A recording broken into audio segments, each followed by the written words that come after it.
Gracias a Dios, hermanos míos, por este tiempo especial de nuestra congregación a través de esta muy valiosa tecnología que se nos presta para acercarnos en la formación espiritual de la iglesia. Le doy gracias a Dios por este tiempo de ustedes, este interés por recibir formación en un campo de mucha necesidad espiritual, ¿ya?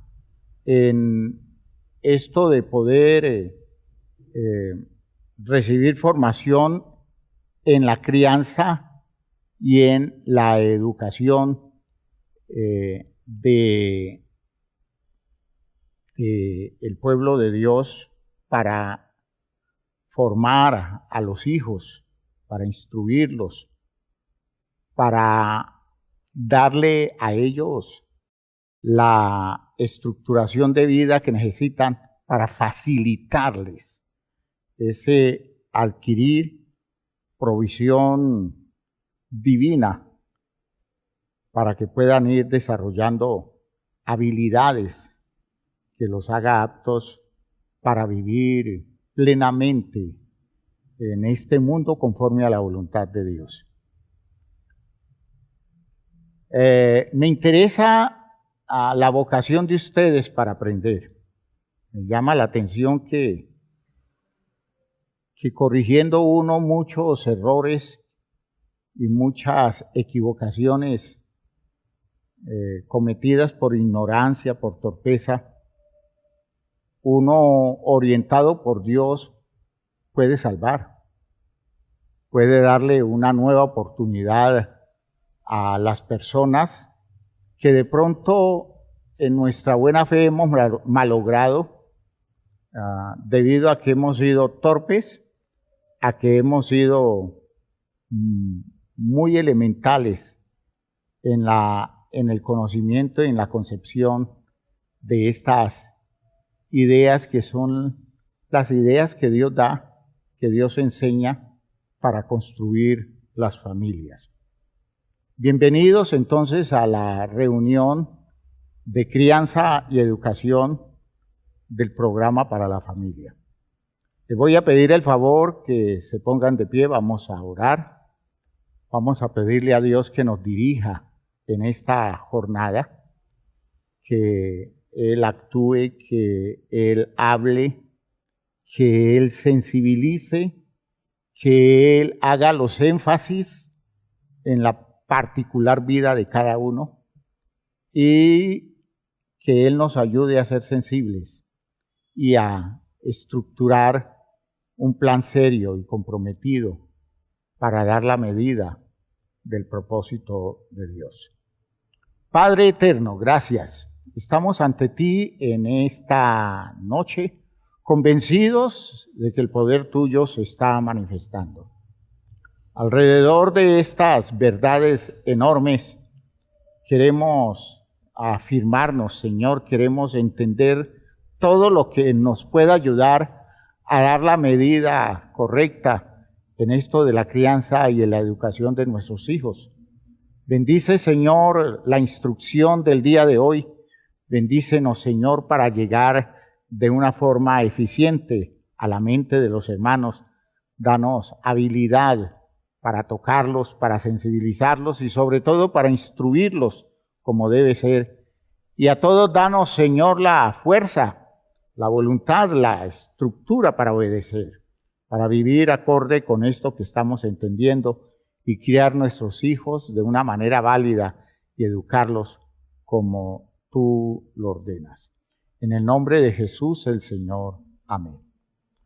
Bien, mis hermanos, siéntense, por favor. Damos gracias a Dios porque estamos creciendo cada día con más sentido, con más claridad.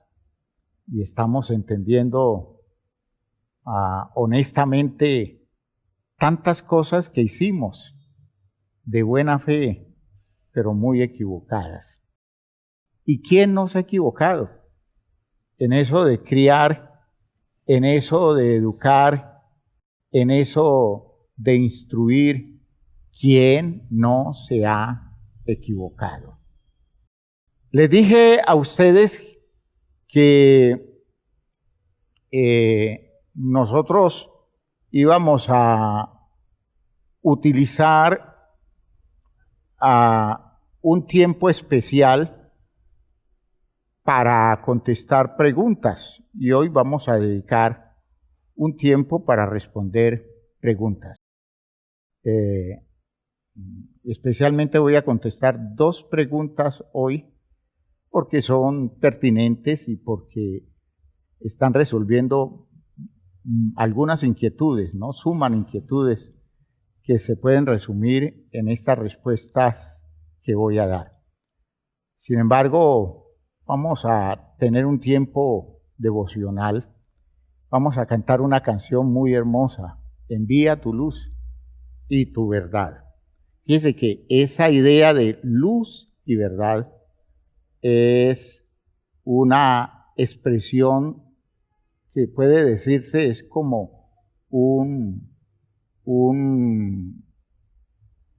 una misma idea que se repite para hacer énfasis, ¿no?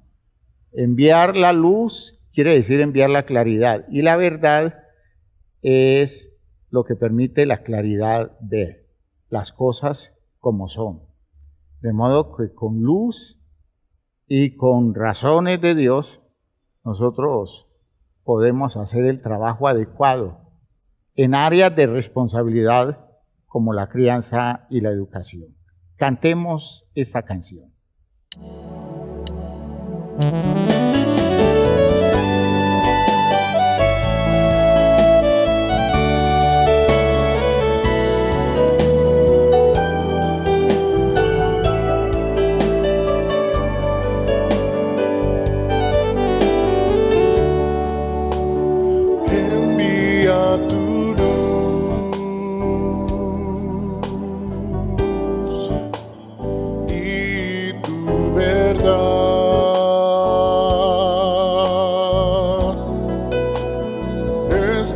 Me guiarán,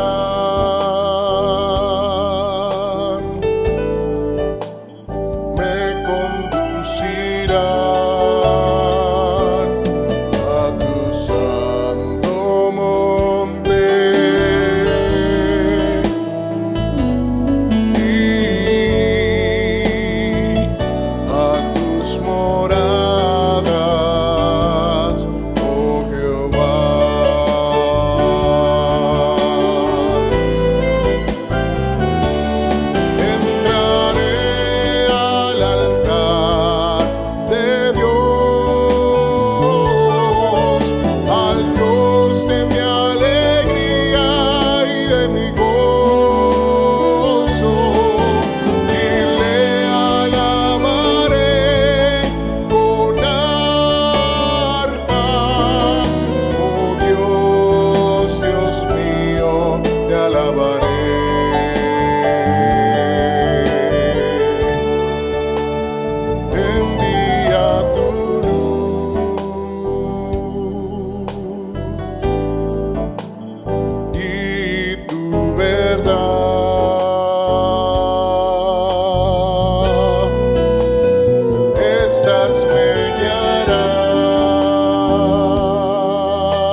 Dios.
Hay dos preguntas que se me están haciendo y me van a dar espacio para hablar de algo que complementa esto del orden como lo vamos llevando.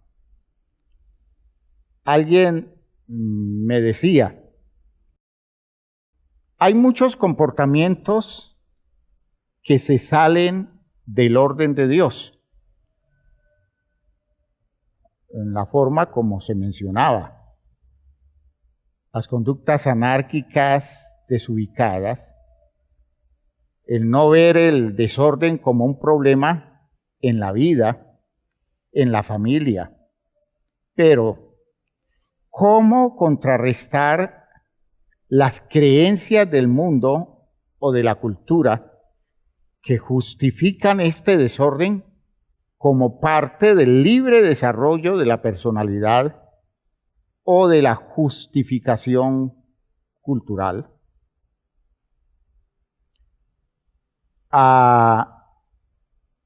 Bueno, esto del cuento de la sociedad, el cuento de la cultura, de permitir todo, asumiendo que a las personas no se le pueden estorbar el libre desarrollo de sus personalidades. Hermanos míos, es el patrón común del manejo del mundo. Tendríamos que decir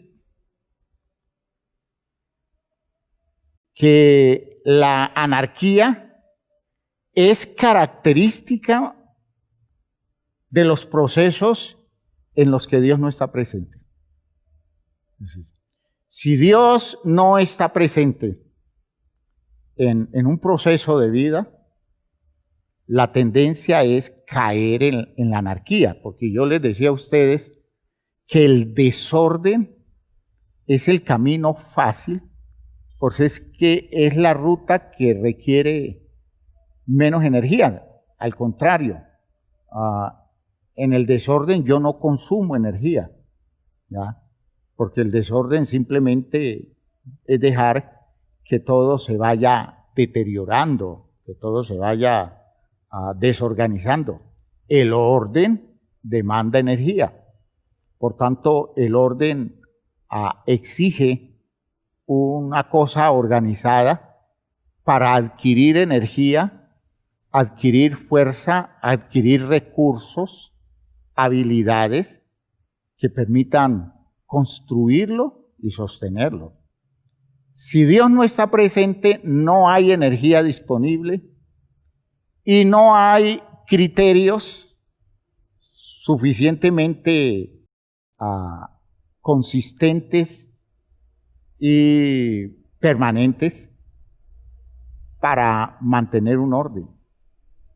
Hay quienes establecen un orden por un tiempo, pero no tienen la fuerza para sostenerlo. Y entonces, en todos aquellos ambientes en donde Dios no está presente, aparece la anarquía, aparece el desorden como una condición natural. Así que todos los que hemos recibido formación del mundo antes de conocer a Dios, debemos luchar con ese patrón que quiere sostenerse en nosotros. Nosotros venimos de ambientes anárquicos, a pesar de que pertenezcamos a familias muy, digámoslo así, muy punitivas, a familias donde los padres son agresivos. El hecho de que a uno lo críen con agresividad no significa que le están ordenando la vida, porque a veces la agresividad precisamente es el producto de condiciones desordenadas que hacen que se tengan que implementar patrones que van en contra del verdadero bienestar para la persona. Así que todos hemos tenido que hacer un enorme esfuerzo, pero enorme esfuerzo para superar esas condiciones desordenadas, esas condiciones anárquicas. Tenemos tendencia, a veces llegando a la iglesia, a sostenernos con esas ideas. Llegamos con ideas todas individualistas, ideas que tienen que ver con lo que se maneja en la sociedad donde nos hemos movido, y queremos imponer eso en la iglesia, y creemos que eso es pues modernizar la iglesia, y no hemos entendido que lo que necesitamos es entrar en la disciplina espiritual para meter en cintura todas esas cosas y comenzar a ordenar nuestra vida, porque no fuimos criados en un verdadero patrón de orden. A veces a los mismos creyentes se les dificulta estructurar a los hijos, estando en la iglesia, en un plan de orden. La crianza no es ordenada, cuanto menos en aquellas condiciones donde Dios no representa gran cosa y existen muchos intereses que crean confusión y crean tendencias que llevan a las personas a salir del programa válido, definido para el bienestar de las vidas.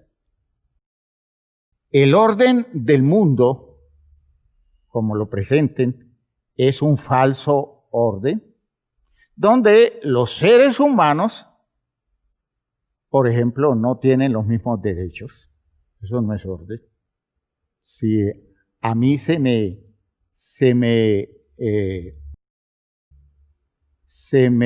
niegan mis derechos, están creándose un desorden alrededor de la vida mía, y en esas condiciones el resultado de esos manejos injustos es que se pierde en relación con mi vida el sentido de la paz. Voy a vivir metido en una sociedad en la que no voy a encontrar la paz, y que la sociedad no va a tener paz conmigo. ¿Por qué? Porque se me niegan derechos, ¿ya? Y ese estado de perturbación puede producir indisposición, puede producir frustración, puede producir complejos, puede producir estados de culpa, tantas cosas que produce que estorban el bienestar del ser humano. Y a veces es el hecho de que otros me negaron mis derechos, y en esas condiciones yo no pude crecer en el orden debido, ¿ya? Donde cada quien busca lo suyo. Eso no indica orden. Orden es sincronizarlo todo para que todos beneficiemos a todos y todos unamos fuerzas para sacar adelante causas mayores. ¿En qué sentido? Si somos muchos que estamos realizando el esfuerzo, pues con toda seguridad la fuerza de muchos va a dar resultados benéficos para todos, ¿ya? Donde las personas legalizan sus intereses. Fíjense ustedes en lo que me estoy refiriendo. Todo el mundo busca lo suyo y está buscando por todos los medios que existan en el ambiente cómo legalizar lo que está buscando para sí, aunque la persona es consciente que eso que está haciendo es injusto. Pero yo tengo que alegarlo de tal forma que aparezca como justo, aunque yo sé que me estoy llevando por delante los derechos, las oportunidades y el bienestar de otros. Eso es anarquía. Eso es anarquía. Y ese ambiente social de los tramposos, que son ambientes muy propios de nosotros los colombianos, familias tramposas, familias tramolleras, ese tipo de ambientes sociales familiares donde se vuelven expertos en sacar ventajas de los demás, delincuentes a veces de cuello blanco, familias muy prestigiosas, pero todo el tiempo están haciendo uso de la ventaja. Eso lo ve uno en la iglesia aún. Ambientes sociales, familiares, donde se tira para el lado propio, a veces en menoscabo de la dignidad, de los méritos y los derechos que tienen las otras personas de la misma iglesia que suponemos nosotros son nuestros hermanos. Hay anarquía. ¿De dónde viene esa anarquía? De hecho, no viene de Cristo, no viene de Dios, viene de patrones viejos, patrones no superados, ambientes sociales que nos dejaron ver que eso es ventajoso y que eso da oportunidad de sacar adelante proyectos míos. Entonces aparece manejos codiciosos donde yo no respeto nada, donde soy capaz de elaborar cuentos ficticios para poder conquistar objetivos sin tener en cuenta que le estoy quitando al otro lo que en derecho le pertenece. Ese ambiente de nuestra sociedad colombiana de hacer trampa en todo tiempo, a veces sin necesidad de hacerlo, simplemente por el hecho de ser nosotros los vivos, de ser nosotros los que nos consideramos los inteligentes frente a los otros bobos, a los que les sacamos ventaja. Ese orgullo nuestro está indicando toda una condición desordenada, porque la persona no se da cuenta en qué momento eso se vuelve contra ella, porque va a suceder. ¿Ya? El vivo de nuestra sociedad, como en otra ocasión les he dicho a los hermanos del dicho de un alcalde en la ciudad de Cali, el vivo es un vivo bobo. ¿Ya? Está creyendo que está haciendo una cosa extraordinaria y sucede que se está clavando el cuchillo él mismo. ¿Por qué? Porque no se da cuenta que en el desorden el que pierde es el desordenado. El gran perdedor del desorden es el desordenado. ¿Ya? Y alrededor de él están los que reciben las consecuencias de su desorden.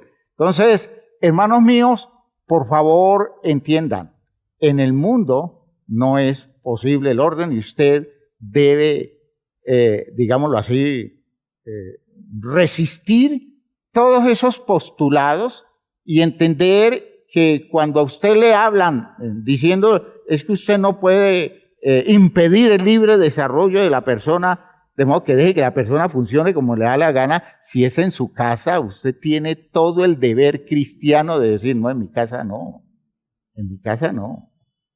¿Ya? Yo no creo ese cuento, yo no creo ese argumento manejado por psicólogos, yo no lo creo. Yo creo en lo que dice la Biblia. Y entonces en mi casa voy a tratar de establecer el orden, entendiendo que para hacer el orden, el primero que se debe meter en cintura debo ser yo. ¿Ya?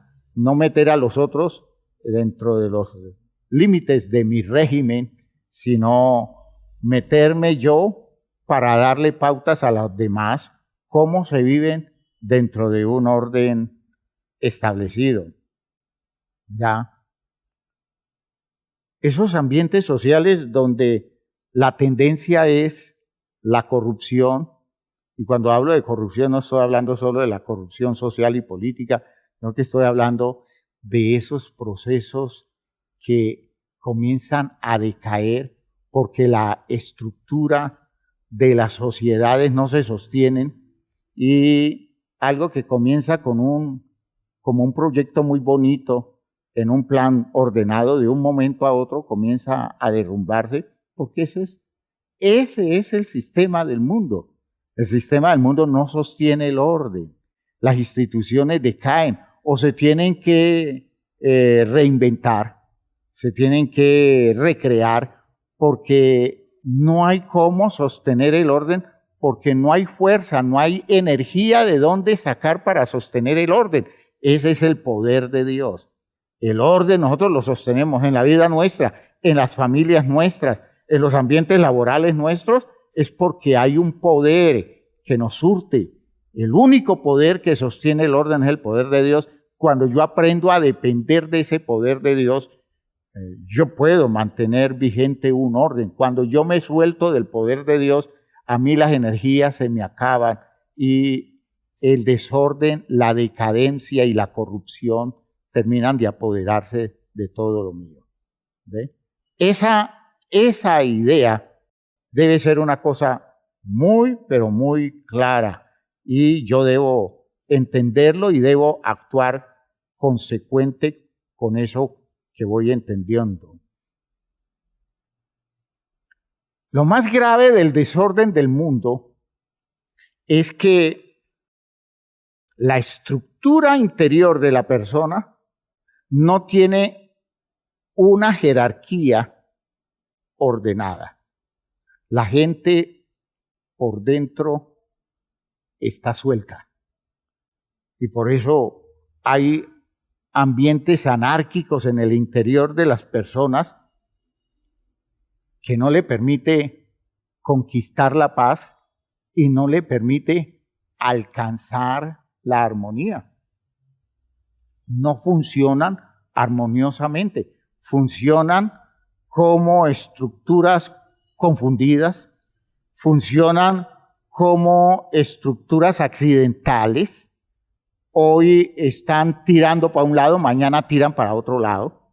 Hoy están entusiasmados por una cosa que les llama la atención, mañana pierden el entusiasmo, pasado mañana se tiran para otro lado y se entusiasman y viven de esos arranques que solo son arranques y en definitiva no se lanzan a la conquista de metas concretas. ¿Por qué? Porque no tienen orden. Es decir, no tienen cómo establecer el orden válido en el interior de sus vidas. ¿Por qué? Porque por dentro son un caos. Porque nadie les ayudó a comenzar a ordenar las cosas desde muy temprano. Y entonces van haciendo de todo una revoltura fea, unas condiciones donde a veces saca la cabeza algo, luego otra cosa, y al final la persona se queda sin tener por qué decidirse, porque no hay nada que lo entusiasme lo suficiente o lo direccione válidamente. No hay orden, hay anarquía, porque no hay jerarquía interior que diga esto primero, luego esto. Eso no lo existe. Y eso es crianza con ausencia de Dios. Eso es crianza con ausencia de Dios. De modo que cuando yo entiendo que eso es así, pues yo no le como cuento a la propuesta del mundo. El mundo me va a ofrecer una cantidad de cosas que yo las voy a ver como cosas interesantes en sus planteamientos, pero yo estoy seguro que si Dios no está allí y si las razones permanentes de Dios no son las que dirigen, estoy plenamente convencido de que mañana se va a pensar de otra manera. Entonces yo me quedo como metido en un cuento entusiasmado, diciendo, vea, me dijeron que era por aquí, me lancé y ahora están diciendo que es por allá. No. Esos cuentos de los manejos sociales, de los manejos culturales, de los manejos educativos, no hay cosa más terrible que creerle el cuento a los sistemas educativos. Los sistemas educativos son elaborados caprichosamente, no son elaborados con un interés definido en relación con el bienestar y el progreso de la persona humana, sino que están buscando otros intereses. Por ejemplo, hay necesidad de conseguir mano de obra barata para ciertos objetivos en el campo del comercio, de la industria, de la empresa privada, y entonces se dedican a preparar a técnicos, a preparar personas para que den la talla para ese objetivo, no para el bienestar de las personas. La persona es una maquinaria que afinan, es una condición que la tratan como un objeto, como una cosa, la que organizan bien para que entone con los objetivos que tienen ellos. Al final, con el paso del tiempo, usted se vuelve obsoleto porque lo prepararon para algo que ya no va a funcionar. Entonces, le queda muy difícil usted volverse a buscar un medio de formación que le dé la estructura para funcionar en un sistema como se quiere organizar socialmente. Para mí es muy triste descubrir, por ejemplo, en el campo de la educación en salud, la educación médica. Y estoy hablando de no hace mucho tiempo, el tiempo cuando yo era estudiante, no hace mucho tiempo. Y por favor no se sonrían. Por favor no se sonrían y no comiencen a pensar, uy, el pastor tan optimista, que sigue creyendo que hace muy poco tiempo que se graduó. Pero sí, en comparación con todo el agua que ha corrido debajo del puente, yo soy un niño de ayer, ¿ya? Y excúsenme esas consolaciones que yo me doy. Pero lo que quiero decirles es que en mi tiempo, la formación médica tenía otra motivación, ¿ya?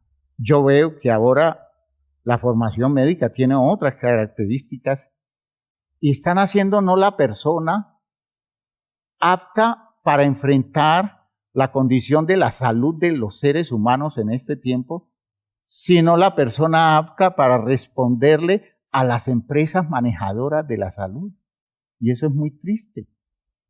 Se supone que el objetivo es el paciente, es la persona humana. No, aquí el objetivo de la educación es colocar personas que le den la medida a los intereses de la industria de la salud, de la empresa de la salud, empresa que le da buenas ganancias a unos, pero los médicos, las enfermeras, los bacteriólogos, todas las entidades dedicadas a trabajar en salud, todas ellas tienen que acomodarse a los intereses de los que manejan la empresa, no del paciente. Y por eso el paciente es el huérfano. En la educación en salud, el paciente es el huérfano. Se quedó sin un terapeuta solidario. Ahora, hago la salvedad de muy buenos médicos que en medio de esa tendencia educativa todavía tienen capacidad para independizar sus mentes y pensar que si se están formando es para darle solución a la necesidad de salud que tiene la gente y no simplemente corresponderle a un negocio que se llama el negocio de la salud. Vean ustedes que así es el asunto. Que así es el asunto. A veces yo veo, por ejemplo, el tipo de ministros que se está produciendo en este tiempo, ministros cristianos. Yo digo, esos ministros cristianos son personas que tienen habilidades de administración de empresas, pero de conocimiento de Dios muy poquito. Ellos manejan gente, ellos manejan las masas, colocan las personas a funcionar acorde con unos intereses que tienen, que son los intereses del que maneja una empresa y la quiere hacer productiva. Pero ellos no están pensando de fondo, ese tipo de ministros, en la salvación de la gente, sino en sacarle jugo a la gente, en hacerla funcionar para los intereses de la industria religiosa, la empresa religiosa. Y ustedes me perdonan que hable así. Y lo digo para que Dios nos libre a nosotros de caer en juegos así, que Dios nos guarde y que tengamos todo el tiempo la solvencia para enfrentarnos a ese tipo de manejos y que mantengamos puro el ambiente nuestro. Pero eso es la educación. Por tanto, la educación no es una cosa ordenada. La educación es una cosa establecida para obtener resultados casi que inmediatos, sin pensar en lo que va a resultar de la persona, porque no están formando una persona, sino que están formando una máquina que les sirva para ser eficientes en la empresa en la que lo van a poner a producir. Que Dios nos lleve a entender esto bien. Por tanto, en el fondo de la gente no hay estructuras organizadas que tiendan a la paz y a la armonía, y la gente se prepara muy bien, pero no puede vencer su desasosiego. La gente se educa muy bien, se vuelven expertos, pero no tienen habilidad para llevar la vida a funcionar dentro de un orden tan bien establecido que el resultado final sea la condición de paz interior, la condición de gozo, la condición de realización en la dimensión humana en la que esa persona debe realizarse. Fíjense que al final el cuento del libre desarrollo de la persona, eso es lo que menos les importa. Lo que necesita es que la gente sea anárquica para poder manipularla como ellos les provoque manipularla. No se puede entender un libre desarrollo cuando la persona que presume vivirlo no tiene el control y la claridad necesarias para optar por lo que realmente edifica. Yo cómo voy a pensar en el libre desarrollo de la personalidad de mi hijo de 7 años, cuando él no tiene ni la claridad, ni tiene la estructura, ¿ya? No tiene el control para ir consiguiendo un desarrollo auténtico de su vida, ¿ya? Si yo no me pongo al lado a guiarlo, si yo lo dejo suelto, que él viva las cosas como siente vivirlas, lo único que estoy haciendo es convertirme en la persona más perversa del mundo, porque lo estoy tirando a que se estrelle, a que se destruya, a que se aniquile él mismo. ¿Ya? ¿Cómo voy a hablar de libre desarrollo de una persona que no sabe en lo mínimo en qué consiste lo que le conviene? ¿En qué consiste lo que le sirve? ¿En qué consiste lo que lo edifica? Si a duras penas los padres lo entendemos, ¿cómo lo va a entender un muchacho? Por tanto, necesitamos a esa persona colocarle límites, a esa persona circunscribirla en un territorio definido para evitar que se destruya, para evitar que se aniquile. Hermanos míos, esto hace parte de los manejos contradictorios de la sociedad y la cultura, cosas que ni entre los animales se da, ¿ya? Los menores en medio de los animales, especialmente los mamíferos, los menores siempre se mueven en los límites que los adultos les permiten, porque ellos no tienen una visión objetiva de los riesgos. De modo que un animal, ¿ya? Que está creciendo con la manada, es un animal que tiene toda la protección de la manada, porque ese animalito no tiene ni idea a qué se expone, y los mayores sí saben todo el peligro que hay alrededor, y ellos andan todo el tiempo cuidando a sus cachorros, cuidando a sus pequeños, porque saben que ellos no se saben cuidar a ellos mismos. ¿De dónde acá? Que nosotros debemos permitirle todo a un muchacho para que tenga el libre desarrollo de su personalidad cuando no tiene ni idea de cómo se puede comportar una persona que puede contar con todos los espacios para llegar a hacer lo que quiere hacer. ¿Ya? Si a uno, aún como persona mayor, le dice, usted tiene todos los espacios para que usted sea lo que usted quiere hacer, lo primero que usted se va a preguntar es, ¿y qué es lo que yo quiero ser? Y después dice, ¿y cómo llego allá? Y entonces tiene que hacer un proceso de aprendizaje. Y si usted actúa desordenadamente, usted se destruye. Y estoy hablando de los viejos. ¿Cuánto más las nuevas generaciones? El problema que yo veo muchas veces en la iglesia, ¿ya? La gente, aún gente mayor, uno los ve expuestos a destruirse ellos mismos, porque ellos hacen uso de espacios que no conocen, que no los entienden, y se meten por donde no deben meterse porque no tienen ni la más mínima habilidad para manejar las cosas que válidamente debieran poder manejar.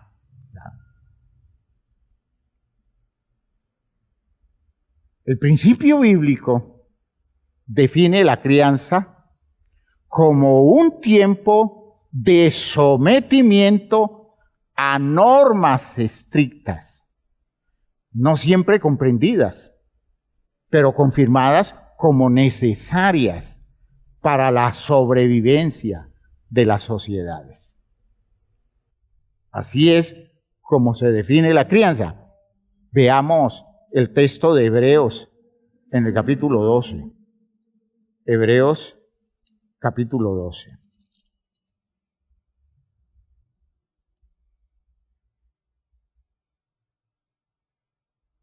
Cuando se nos está instando a poner los ojos en Jesús, autor y consumador de la fe, el cual por el gozo puesto delante de él sufrió la cruz, menospreciando el oprobio, y el resultado de esa vida es que se sentó a la diestra del trono de Dios. Y cuando vemos la vida de ese hombre que llegó allá, el escritor nos invita a considerar a aquel que sufrió una enorme contradicción de pecadores contra sí mismo.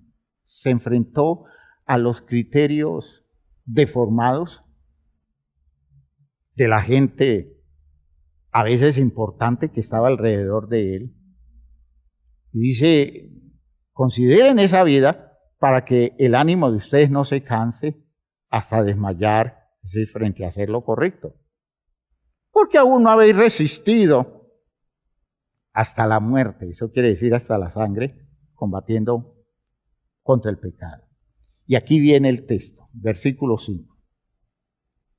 Y habéis ya olvidado la exhortación que como a hijos se os dirige diciendo, es una cita de Job, es una cita de Proverbios.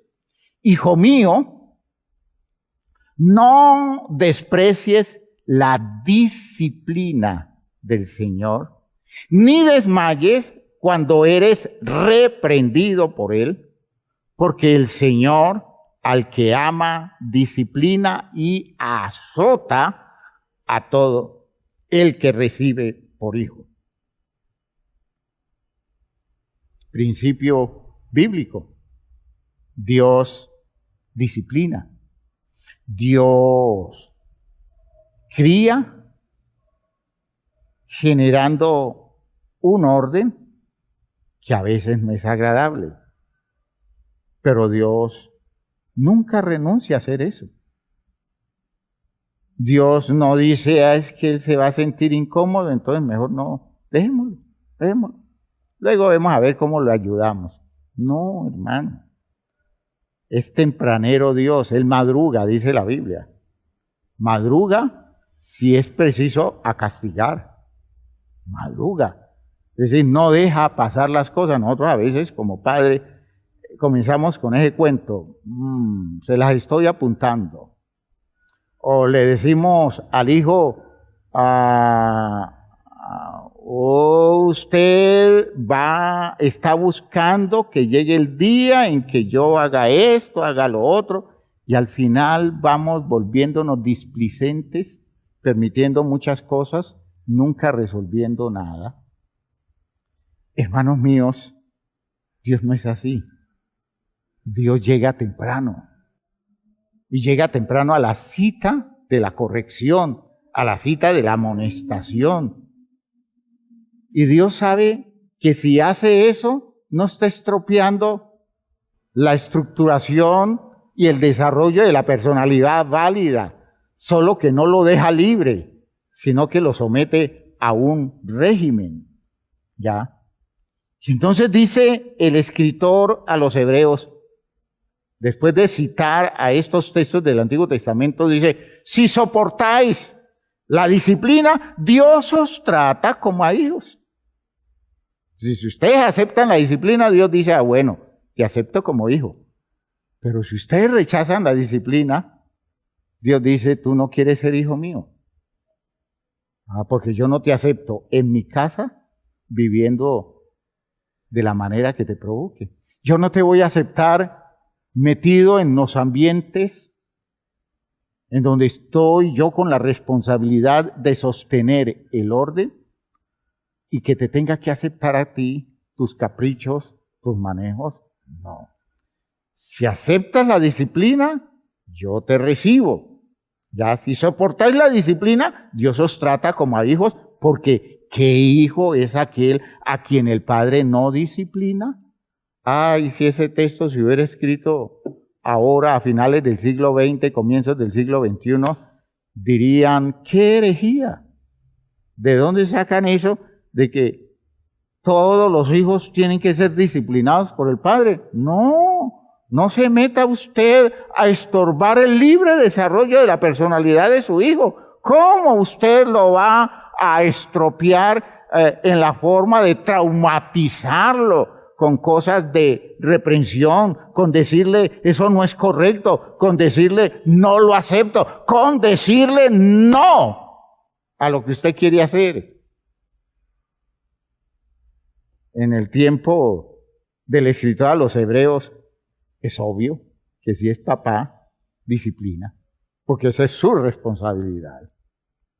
Pero si se os deja sin disciplina, de la cual todos han sido participantes, entonces sois bastardos y no hijos. Término que hoy ya no tiene mucho sentido, ¿no? Bastardos eran los hijos ilegítimos, y era ilegítimo porque no nacía del matrimonio. Y entonces ese bastardo no tiene derecho a heredar. Ese bastardo no tenía derecho digamos, a ser visto como una persona con todas las posibilidades de los hijos legítimos. Esa visión de una persona humana de segunda categoría no se establece por discriminación, sino que se establece por orden.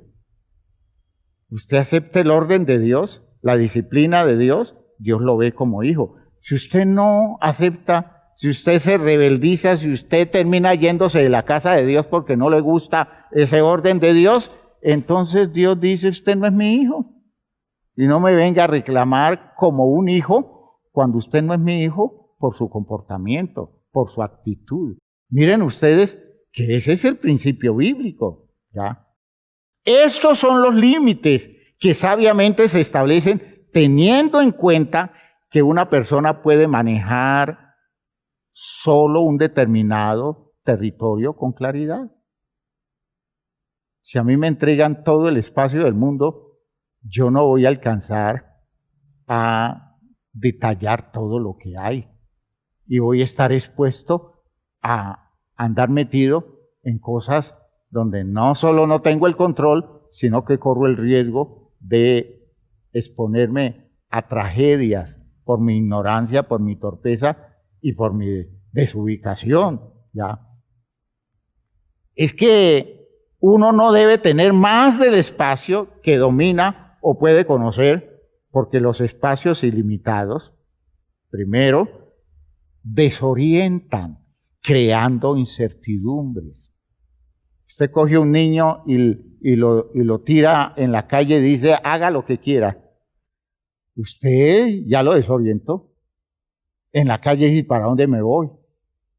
¿Y qué voy a hacer? ¿Y cuál es el camino? ¿Y cómo hago para regresar a la casa? Usted no puede hacer eso. Eso es criminal. Pero es lo que hacemos.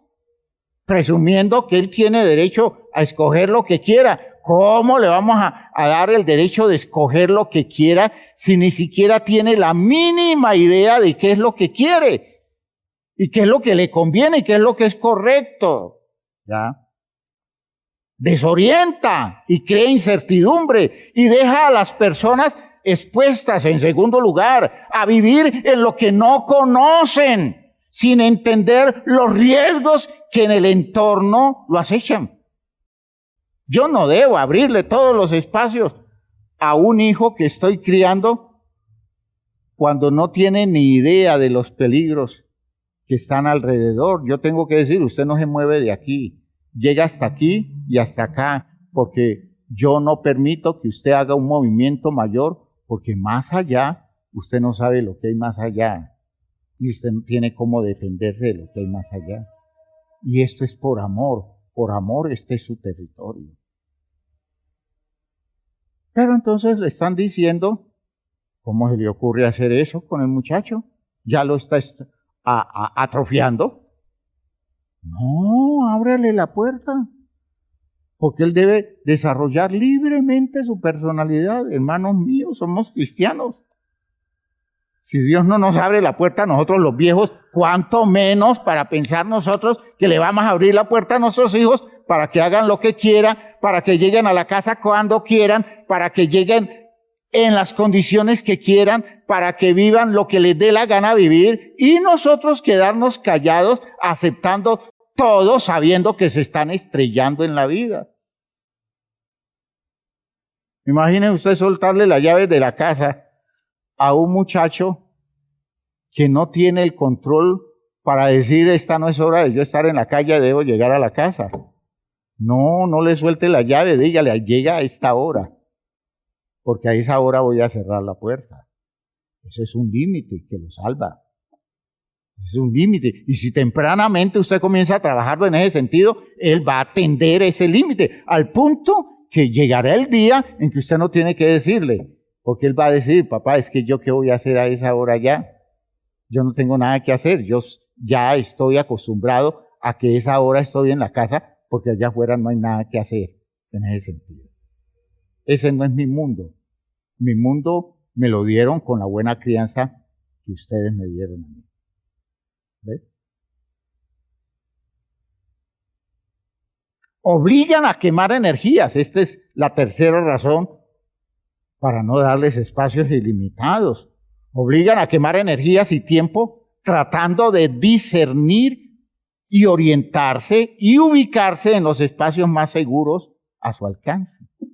Imagínese usted que yo le dé un espacio ilimitado a mi hijo y que lo ponga en la tarea que fue tarea que debía hacer yo como padre. En la tarea de ubicarse en un lugar y decir, este es seguro, este está garantizado. Con lo que me pasó ahora días, ahora entiendo que yo debo ubicarme aquí. Cuando eso que pasó debió pasarme a mí como padre y colocarlo a él en un lugar donde eso, en lo que yo estuve en riesgo, no sea un riesgo que corra. Eso es dar límites. Si yo doy espacios ilimitados, los estoy exponiendo a una condición terrible, a una condición dolorosa. ¿Ya? En general, los espacios ilimitados frecuentemente llevan a las personas a perderse porque no tienen ni un mínimo de herramientas disponibles para encontrar el camino correcto. De donde ustedes tienen que entender, hermanos míos, que el libre desarrollo de la personalidad de un hijo se logra creándole límites, llevándolo poco a poco, generándole orden, generándole disciplina, diciéndoles primero esto, luego esto, y así es como se hacen las cosas, dándole protocolos existenciales y enseñándoles por repetición continua que las cosas se hacen de una determinada manera, no como a mí me dé la gana hacerla, porque todo tiene un orden, todo tiene un protocolo, todo tiene un manejo que garantice el éxito, porque cualquier manejo puede conducir al fracaso. Espero que esa idea haya quedado clara. Hay otra pregunta que es más breve y la puedo responder. Por favor, ¿podría relacionar el orden de Dios con la disciplina? El orden de Dios, ¿cómo lo vemos reflejado en una familia cristiana? Y si no se tiene, ¿cómo se puede ir animando a las personas a incorporar el orden de Dios? En la vida cotidiana, en las horas de comer, de acostarse, gastos en diferentes prácticas, sin que estas prácticas tiendan a volverse neuróticas. Buena la pregunta. Claro, Aclaremos de base. Ya esas cosas las iremos viendo en el proceso, ¿ya? Falta mucho por hablar y entonces van a haber respuestas a muchas de esas preguntas. Pero digamos algo que es pertinente decir hoy. Las disciplinas humanas no siempre tienen que ver con el ordenamiento de Dios y en eso debemos ser muy cuidadosos. ¿Ya? Hermanos míos, no siempre algo que yo le digo a mis hijos que deben hacer, como lo deben hacer, no siempre va a ser como Dios dice, sino como a mí me parece. Y yo no puedo confundir mi parecer con los criterios de Dios. Ahora, que mis hijos se vean sometidos a la obediencia a eso que les digo, es válido, pero debe llegar un día en que ellos tengan tanta claridad de lo de Dios que puedan hacer discernimiento de cuánto de lo que yo le estoy diciendo tiene que ver con lo que Dios dice y cuánto contradice lo de Dios.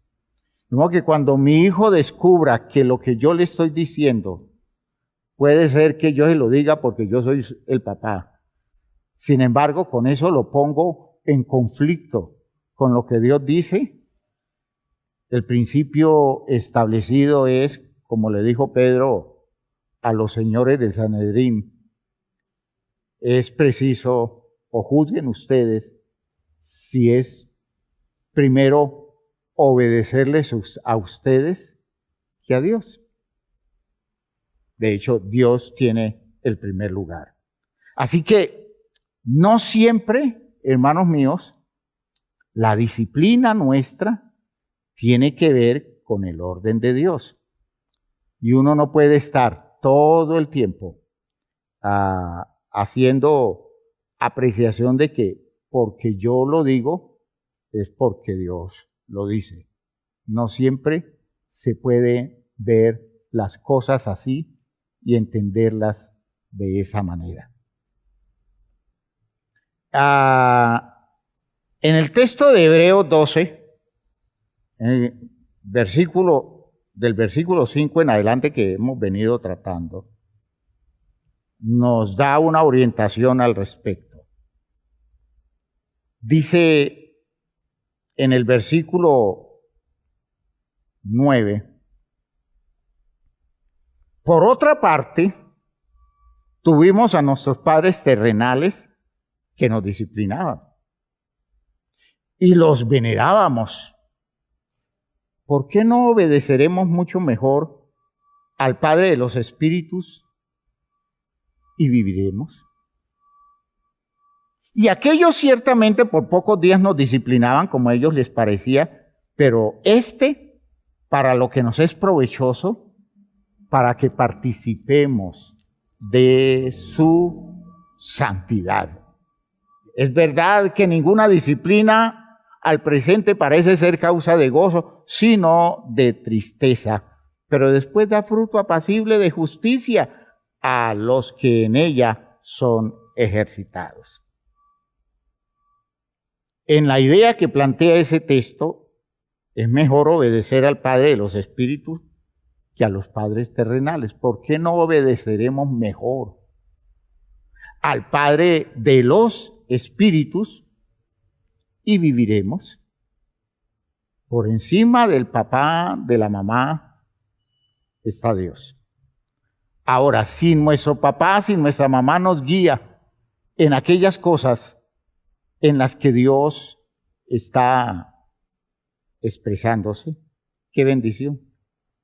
Que hagan concordar la disciplina de los padres con la disciplina de Dios. Pero entonces, siempre hay que privilegiar la disciplina de Dios y yo como padre debo consultar a Dios antes que establecer mis propios criterios de disciplina. En la carta a los Colosenses, el apóstol Pablo le dice a a los creyentes,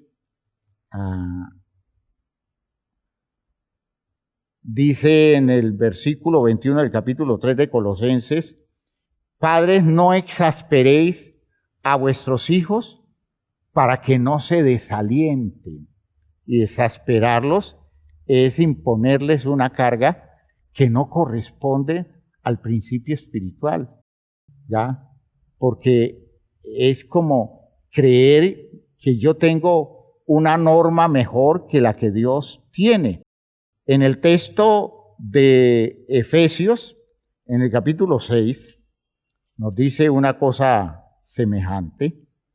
Efesios 6 dice: y vosotros, padres, Efesios 6:4, no provoquéis a ira a vuestros hijos, sino criadlos en disciplina y amonestación del Señor. Yo tengo que depurar mis métodos de disciplina. Yo tengo que perfeccionarlos para hacerlos corresponder a los métodos de crianza de Dios.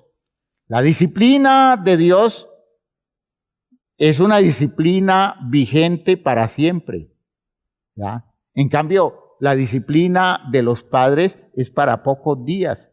Y aquellos ciertamente por pocos días nos disciplinaban como a ellos les parecía. Fíjense ustedes que ya aquí está hablando de una distinción entre la disciplina que pone Dios y la disciplina que ponen los hombres. ¿Ya? Ciertamente nos disciplinaban como a ellos les parecía por pocos días, pero para lo que nos es provechoso, para que participemos de su santidad. La disciplina de los padres es de acuerdo al parecer del hombre que disciplina y no siempre es provechoso. Lo de Dios lo es y nos hace partícipes de su santidad. Entonces observen ustedes que hablar de la disciplina tenemos que correlacionar las formas de disciplina y aprender a distinguir entre lo que Dios dice y lo que dice un ser humano movido por sus criterios, por sus experiencias, movido además por su condición mental a veces trastocada, muy cargada de deformaciones, de temores, de presupuestos altivos, etcétera, etcétera. Y hay que siempre privilegiar el hecho de que la disciplina reinante para nosotros los cristianos es la disciplina de Dios.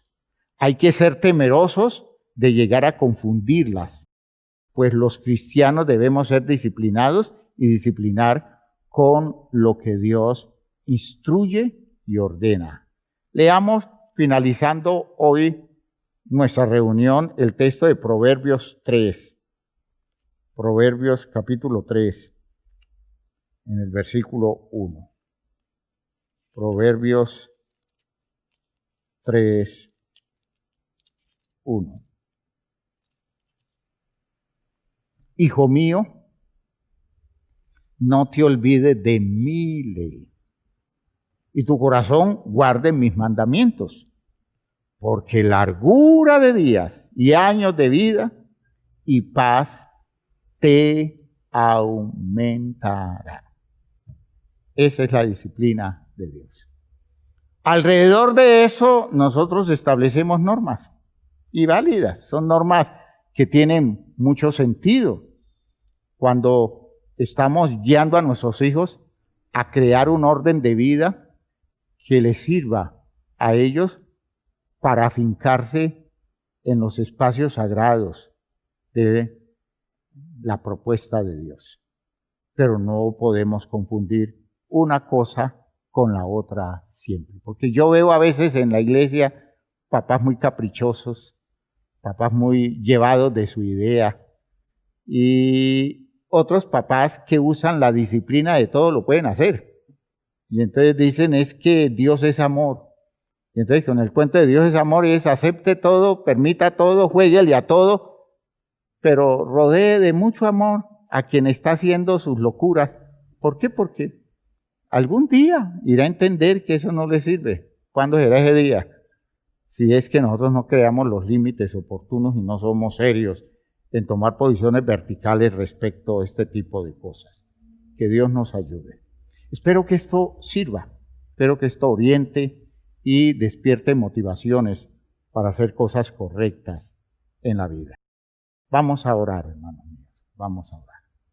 Padre eterno, gracias por esto que nos has dado hoy, por esta oportunidad que hemos tenido de ser trabajados por ti, con los recursos de tu palabra, que nos está guiando a la claridad especial del conocimiento de un propósito tuyo, con la educación y la crianza de nuestros hijos. Sálvanos, Señor, de todas aquellas cosas que tienen que ver con nuestra actitud desubicada frente al orden que nos estás exigiendo en este plano del desarrollo del trabajo espiritual con la familia. Bendícenos con claridades mayores cada vez y danos, Señor, la solvencia interior para actuar consecuente con tu verdad. En el nombre glorioso de Jesucristo el Señor. Amén. Amén. Hermanos míos, criar es una tarea brava, pero Dios es el papá que sabe criar. Peguémonos a Dios y veremos que nuestros hijos pueden salir adelante. Dios les bendiga a todos.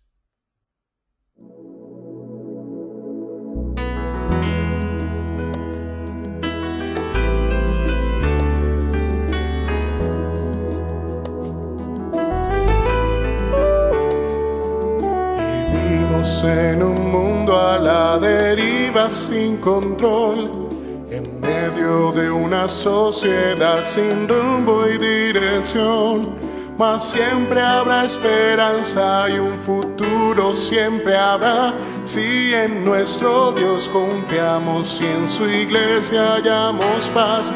Y es su iglesia que me guía y me consuela si hay dolor. Ella cuida bien mis pasos y me brinda eterno amor. Es el faro del Señor que me ilumina al caminar, y es también la fortaleza que protege en todo mal. Es verdad, es paz, es vida y siempre busca el bienestar de cualquiera que permita a Dios hacer su voluntad. En su amparo es que yo crezco, pues a ella pertenezco. Gracias Dios, pues sé que en tu infinito amor me has brindado con tu iglesia salvación.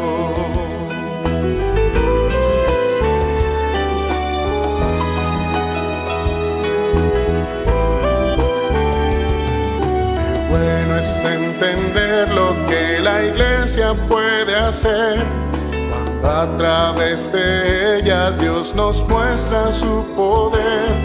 Y es tiempo de que todos seamos focos de su amor, para ser en nuestro mundo parte de la solución. Y es su iglesia que me guía y me consuela si hay dolor. Ella cuida bien mis pasos y me brinda eterno amor. Es el faro del Señor que me ilumina al caminar, y es también la fortaleza que protege en todo mal. Es verdad, es paz, es vida y siempre busca el bienestar de cualquiera que permita a Dios hacer su voluntad. En su amparo es que yo crezco, pues a ella pertenezco. Gracias Dios, pues sé que en tu infinito amor me has brindado con tu iglesia salvación.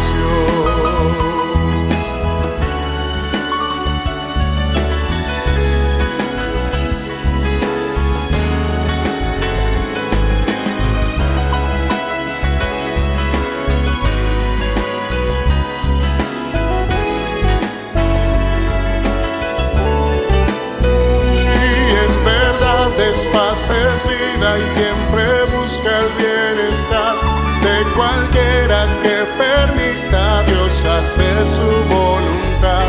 Y en su amparo es que yo crezco, pues a ella pertenezco. Gracias Dios, pues sé que en tu infinito amor me has brindado con tu iglesia salvación.